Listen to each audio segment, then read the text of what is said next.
시므온은 송주감이나 설교를 통해 월삼문학이 없어지면 결국 베레아도 없어지게 된다고 말씀하고 있습니다.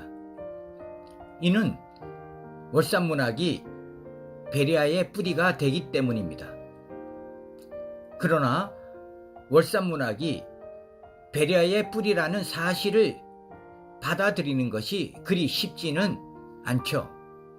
이를테면 월삼문학은 시므온의 개인 문학이며 베레아는 하나님의 의도와 예수 그리스도의 복음에 대한 신앙인데 어떻게 개인 문학이 베레아의 뿌리가 되는가 하며 의아해할 수 있습니다. 그 이유에 대해서 말씀드리려고 합니다. 베레아 저서는 교리 중심, 곧 교리를 가지고 교회를 이끌어가는 사람들로부터 배척받을 수밖에 없는 까닭은 베레아 저서는 교리의 모순과 부당성을 드러내고 있기 때문입니다. 그래서 베레아라는 이름이 교리 중심으로 목회하는 대다수의 교계로부터 불신과 핍박으로 배척당하고 있는 것입니다. 그 배척하는 방법이 이단이라는 프레임을 씌워서 핍박하는 것이죠. 이를테면 예수를 흉악한 강도 또는 죄인이라는 프레임을 씌워 사람들로부터 예수를 기억하지 못하게 하고 배척시키는 방법이 예수를 십자가에 달려 죽인 것처럼 마찬가지로 사람들로 하여금 시므온을 배척하게 하는 방법이 이단이라는 프레임이며 여러 모함입니다. 시므온에게 씌워진 이단이라는 프레임과 여러 모함은 지금뿐만 아니라 앞으로 100년, 200년 뒤일지라도 베레아 저서는 교리의 부당성을 드러내고 있기에 교리를 따르고 있는 기독교 종교 지도자들에게는 불편할 수밖에 없으므로 그들로부터 베레아 저서의 저자인 시므온에게는 이단이라는 프레임은 지속될 것입니다. 베레아 저서는 시므온에 대해 편견을 가지지 않고 마음만 열고 읽으면 어렵지 않게 받아들일 수 있도록 씌어진 글입니다. 그러나 시므온의 영감으로 기록된 영적 이야기와 그가 체험한 많은 성령의 역사의 내용들은 시므온에 대한 편견을 가지고 있으면 받아들일 수가 없습니다. 즉 아멘 할 수가 없다는 말입니다. 어떤 자는 신비주의자로 취급하기까지 하죠. 그러므로 강건은 교단과 기독교 종교 지도자들이 시므온에게 씌운 이단이라는 프레임과 편견을 어떻게 깰 수 있는가 하는 것입니다. 그것은 시므온이 진실한 사람이란 것을 알기만 하면 가능합니다. 월삼문학의 중요성이 바로 이 때문입니다.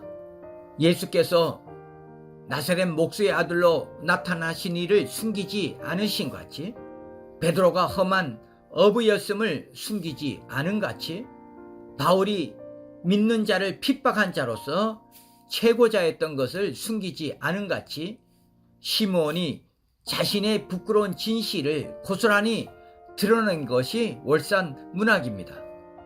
그래서 월삼문학을 진실문학이라고도 합니다. 월삼문학은 가식이 없고 허구가 없는 논픽션, 진실문학으로서 자신의 부끄러웠던 모습을 적나라하게 말하고 있는 월삼문학을 접하면 시므온의 진실성을 알게 되고 따라서 시므온에게 씌워진 모함들이 사실이 아님을 알게 되고 따라서 시므온의 신앙 저서인 베레아 책도 저자에 대한 어떤 편견 없이 읽음으로써 성령의 감동을 받게 되고 진리에 대해서 알게 되어 진리의 사명자가 될 수 있는 것입니다. 이를테면 시므온의 한 권의 책을 읽고 사명자의 길로 가셔서 그 어려운 환경에서도 많은 예배당을 세우고 역사하시는 인도네시아 성락교회 단임자이신 고정근 목사님 같은 주의 종이 나올 수 있는 것입니다. 하나의 예를 들어보겠습니다. 우리 성락인들이 새신자를 전도하다 보면 흔히 체험하는 경우인데요. 새신자에게 영혼과 육체에 대해 가르쳐주고 배려에 대해서도 말해주면 그는 감사해하고 매우 좋아합니다.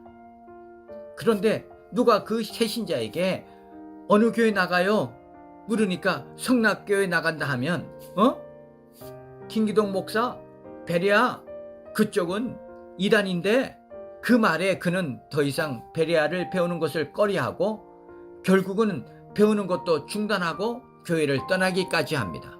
그러나 그가 먼저 월삼문학을 통해 시므온의 진실성을 자신이 체험하였다면 누가 시므온과 베레아를 이단이라고 할지라도 그는 흔들리지 않고 계속 베레아에 대해서 관심을 가지고 말씀을 배우게 되고 성령의 역사를 체험함으로써 진리의 사람이 되었을 것입니다. 베레아저서는 머리 좋은 사람이 잘 읽을 수 있는 책이 아닙니다. 누구라도 마음을 열고 읽는 사람이라면 큰 영감과 신령한 체험을 할 수 있는 영적인 글입니다. 그러나 베레아저서를 읽는데 큰 장벽은 시몬에 대한 배타적 안경입니다. 시몬에게 씌워진 이단이라는 편견을 가지고 읽으면 혹 베레아저서를 읽더라도 아무런 감동도 받을 수 없게 되고 읽을지라도 얻는 것이 없게 됩니다. 시몬과 함께 신앙생활을 한 지금의 성낙이는 월삼문학이 없어도 시몬의 진실성을 알고 신뢰하는 데는 문제가 되지는 않을 것입니다. 이는 시몬의 신앙과 그의 삶을 직접 보아왔기 때문입니다. 그러나 시몬을 모르는 사람이나 우리 이후 세대 사람들에게는 그러하지 않습니다. 베레아를 가까이 하려고 하면 방해자가 존재하고 있기 때문입니다. 월삼문학의 역할을 성막으로 비교한다면 지성소와 성소 사이를 맡고 있는 휘장을 걷어내는 역할을 하는 것이 월삼문학입니다. 휘장을 걷어내야 지성소 안으로 들어갈 수 있는 것처럼 시몬에게 씌워지고 베레아라는 이름에 씌워진 이단이라는 프레임은 월삼문학을 통해서 걷어낼 수 있는 것입니다. 그리고 윤리적, 도덕적으로 매대한 시몬에 대한 진실성을 월삼문학을 통해서 알게 할 수 있다는 것입니다. 그러므로 월삼문학이 없으면 시몬에게 씌워지고 베레아라는 이름에게 씌워진 이단이라는 프레임을 뚫고 베레아 저서를 읽게 하고 믿게 하고 영적 체험을 하는 것이 어렵다는 것입니다. 그래서 월삼문학을 징검다리 문학이라 하는 것입니다. 이같이 월삼문학은 베레아 저서를 이어주는 징검다리 문학이고 누구나 공감할 수 있는 고향 문학입니다. 즉 누구나 고향을 가지고 있기에 보편성이란 뜻이죠. 그리고 허구가 없는 진실 문학입니다. 월삼문학의 본질은 베레아의 뿌리라는 사실입니다. 교리주의자들로 인해 시몬에게 씌워진 이단이라는 프레임과 여러 모함은 계속 존재하는데 시몬의 진실성을 변증해주는 월삼문학이 없으면 베레아 저서만 있는 것이지 베레아 저서를 읽고 감동받아 사명자가 되게 하기는 매우 어렵습니다. 혹 먼저 베레아 저서를 읽고 감동을 받았어도 후에 시몬은 이단이다 라는 말을 들으면 베레아를 떠나기 때문입니다. 그래서 베레아 저서만 있으면 되는 것이 아니라는 사실입니다.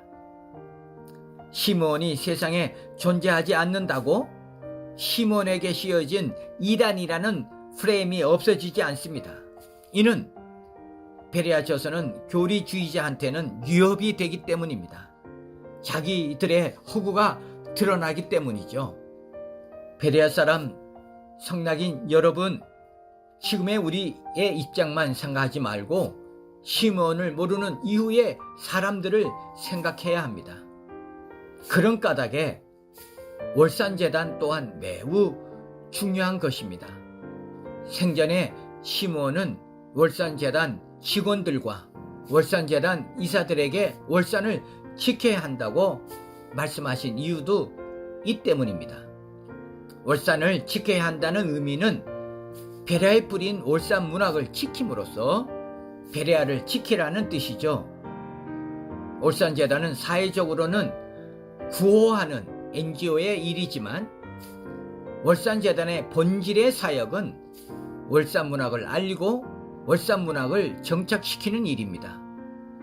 시므온은 뿌리가 없는 꽃꽂이는 하려하나 열매를 맺지 못한 같이 베레아의 뿌리인 월산을 모르거나 배제하면 열매를 맺을 수 없으며, 누구라도 월산을 개혁하거나 수정하려는 자가 있으면 성령이 반드시 그에게 벌을 내리실 것이라 라는 말씀까지 하고 있으며, 뿌리가 썩고 죽으면 그 나무는 죽는 것 같이 월산 문학이 쓰러지면 베레아도 쓰러진다고 말씀하고 있습니다.